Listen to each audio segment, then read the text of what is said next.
नमस्कार, मैं अनु छाबड़ा। आज हम बात करने वाले हैं हमारी पौधों की मिट्टी के बारे में। हर समय हम जब भी मिट्टी तैयार करते हैं, हम कोकोपीट, मिट्टी, गोबर या खाद, वर्मी कंपोस्ट, नीम केक, ये सब मिला के मिट्टी तैयार करते हैं। हमारा पौधा अच्छी तरह से ग्रो करने लग जाता है। लेकिन हाँ, हर थोड़े दिन पे हमें कुछ ना कुछ उसमें डालना पड़ता है, जिसमें बहुत बड़ी कन्फ्यूजन हो जाती है, कब क्या देना है, कितना देना है, कैसे देना है। तो आज एक ऐसी मिट्टी तैयार करते हैं जिसमें ये सारी चीज़ें जो हमारे पौधे को अलग अलग उसकी एज में चाहिए, वो हम पहले ही उसकी मिट्टी में डाल देते हैं। तो जैसे जैसे वो पौधा बढ़ेगा और उसे जब जिस चीज़ की ज़रूरत होगी, हमारी मिट्टी उसे पहले ही उस चीज़ से उपलब्ध कराती रहेगी और हमारा जो पौधा है वो अच्छी तरह से ग्रो करेगा।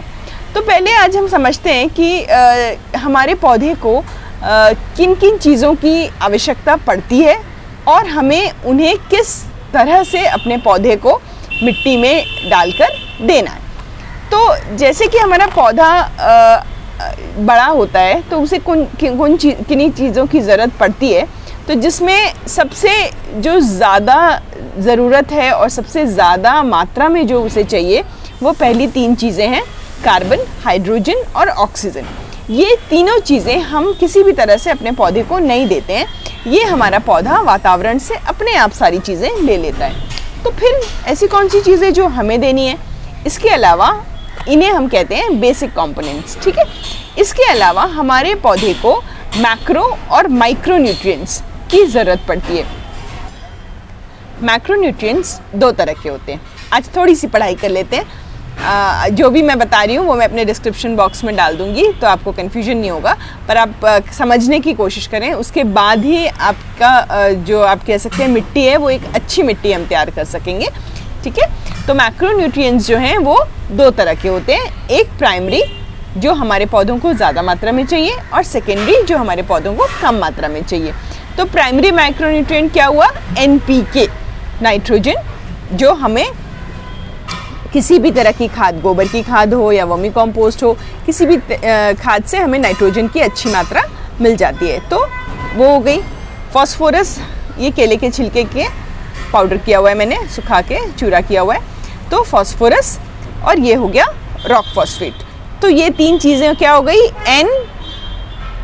NPK, ठीक है। ये हमारा हो गया प्राइमरी मैक्रोन्यूट्रिएंट। इसके अलावा 3 चीज़ें हमारे पौधे को चाहिए इससे थोड़ी कम मात्रा में, जो है सल्फ़र, जो हमें मिलती है राख से, मैग्नीशियम, जो हमें मिलती है एप्सम सॉल्ट से, और ये है आपका चूना या लाइम, ठीक है। इससे हमें मिल जाता है कैल्शियम। तो ये हो गया हमारा सेकेंडरी मैक्रोन्यूट्रिएंट। इसके अलावा 8 तरह के माइक्रो न्यूट्रिएंट्स हैं। कौन कौन से हैं? काफ़ी सारे हैं, कुछ नाम बता देती हूँ। निकल, बोरोन, मोलिब्डेनम, मैग्नीज। सो ये इस तरह के 8 हैं जिनकी मात्रा हमारे पौधों को बहुत कम मात्रा में चाहिए। लेकिन अगर ये मात्रा नहीं होगी हमारी मिट्टी में, तो उनका अफेक्ट हम देख सकते हैं कि कभी फूल गिर रहे हैं, कभी हमारे जो फल आ रहे हैं वो बहुत अच्छी उनकी आप कह सकते हैं शक्ल या उनका साइज़ इतना अच्छा नहीं है, या पौधों की ओवरऑल ग्रोथ जिसकी हम बात करें पूरी तरह से, वो बहुत अच्छी नहीं है, उनकी जड़ें इतनी अच्छी तरह से विकसित नहीं हो रही हैं। तो हमें कुछ मात्रा में इन्हें भी देना पड़ता है। तो ये हमें कहाँ से प्राप्त होंगे?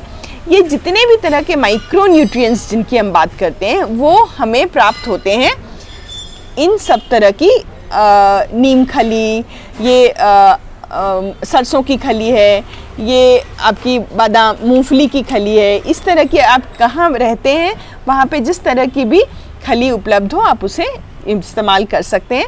ये सारी जो खलियाँ हैं, ये बीज से तेल निकालने के बाद जो गूदा बच जाता है, उन्हें सुखा के इन्हें बनाया जाता है। तो इन्हें ज़्यादातर जानवरों के चारे के रूप में इस्तेमाल किया जाता है, पर ये पौधों के लिए आप कह सकते हैं एक वरदान की तरह है, जिसमें हर वो चीज़ है जो हमारे पौधों को चाहिए, ठीक है। तो अब हमें इन्हें कितनी मात्रा में लेना है? तो हमारे पास ये सारी चीज़ें हो गई।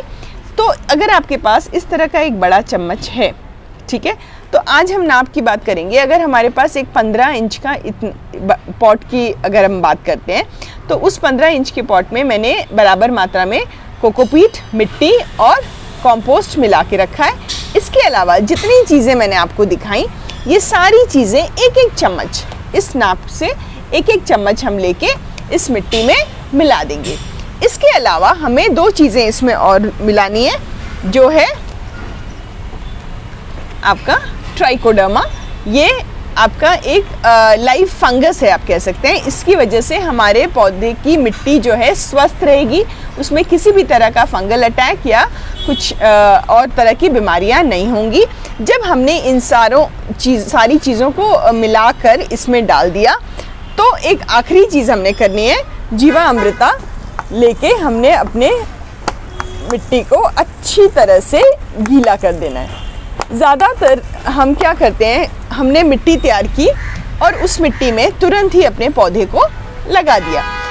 क्या होता है, हमारा पौधा अभी नाजुक है और जो कंपोस्ट या खाद या नीम खली या ये बाकी चीज़ें जो हम इस्तेमाल कर रहे हैं, इनकी तहसीर थोड़ी गर्म होती है। तो हमारे नाजुक से पौधे को कई बार इनकी वजह से मुरझाना पड़ सकता है, वो मर भी सकते हैं। तो कोशिश कीजिए कि जब भी आप मिट्टी तैयार करें, कम से कम 2 दिन, और अगर ज़्यादा आप टाइम दे सकते हैं तो बेहतर होगा कि 5 से 6 दिन तक अपनी मिट्टी तैयार करके पानी देके उसे अच्छे से एक कोने में पड़े रहने दें और 1 हफ्ते बाद ही अपने पौध उसमें लगाएं। इससे क्या होता है, हमने जो भी चीज़ें इसमें सारी मिलाई हैं, ये सारी चीज़ें, हमारी खाद, हमारी मिट्टी, हमारा जो कंपोस्ट है, इन सभी चीज़ों का आपस में तालमेल होना बहुत ज़रूरी है। ये तालमेल कौन करेगा? इस तालमेल को करने के लिए हमें बहुत अच्छी मात्रा में माइक्रोब्स की ज़रूरत है। ये माइक्रोब्स हमारे मिट्टी के सूक्ष्म जीवाणु हैं, जो हमें या तो हमारे आप जीवामृता में मिल जाते हैं, हमारे कंपोस्ट में होते हैं। तो ये सब हमारे जितनी भी चीज़ें हमने मिट्टी में डाली हैं, उन्हें एक बहुत अच्छी उपजाऊ मिट्टी बनाने में सहायता करते हैं। तो अगर हमने ये सारी चीज़ें, आप सोचो कि मिट्टी में डाल दी और हमने पौधा लगा दिया, तो हमने सोचा कि अब तो हमारे पौधे को बहुत अच्छा उगते रहना चाहिए और अच्छी से फूल और फल हमें मिलने चाहिए। तो क्या होता है कि ये एक साधारण सा आपको उदाहरण देना चाहूँगी। जिस तरह हम सामान बाज़ार से लेके आते हैं, चावल, दाल, आप सब्जियां कह लो, तो हम ये वो सारी चीज़ें हैं जिन्हें ऐसे ही नहीं खाया जा सकता। हम बाज़ार से जब लेके आते हैं चावल, दाल, हमें उन्हें पकाना पड़ता है, हम पका के उन्हें खाते हैं। तो हमारे घर में जो माएँ या बड़ी बुज़ुर्ग औरतें हैं, वो क्या करती हैं, उन्हें सब पता होता है कि घर में कौन किस उम्र का है और उन्हें किस समय क्या खाने की ज़रूरत है। तो उस तरह हमारी जो मिट्टी है, उसमें भी इस तरह के खानसामे हैं। ये माइक्रोब्स एक तरह के खानसामे हैं, कुक हैं हमारी मिट्टी में, जो इन सारी चीज़ों को मिला के एक इतना बढ़िया खाना बनाएंगे, जो हमारे पौधे को किस उम्र में कितना चाहिए वो उन्हें हमसे ज़्यादा पता है।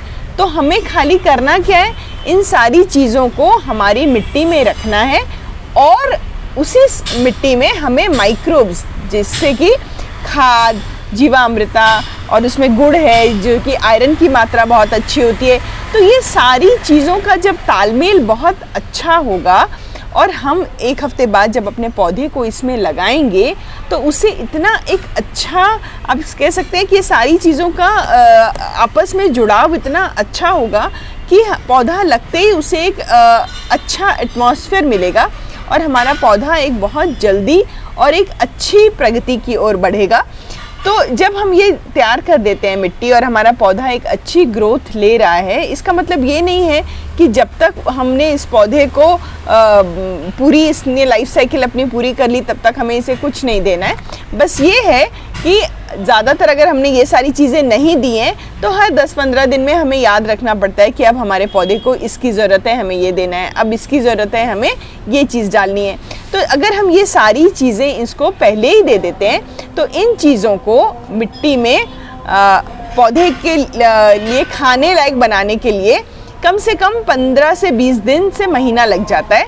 तो अगर हम पहले ही मिट्टी में इन्हें मिला दें तो हमारे पौधे को एक बहुत अच्छी उर्वरक मिट्टी मिलती है, जिसमें वो एक बहुत अच्छी ग्रोथ कर सकता है। आप मैं डिस्क्रिप्शन बॉक्स में डिटेल डाल दूंगी। अगर आपने अपनी मिट्टी में नहीं ये सबको डाला है तो आप ऑयल केक फर्टिलाइजर्स वाली वीडियो भी देख सकते हैं। आप उन्हें बाद में भी 2 महीने में एक बार अगर अपनी मिट्टी को देना चाहें तो भी अपनी मिट्टी को काफ़ी हद तक उर्वरक बना सकते हैं। Thank you very much.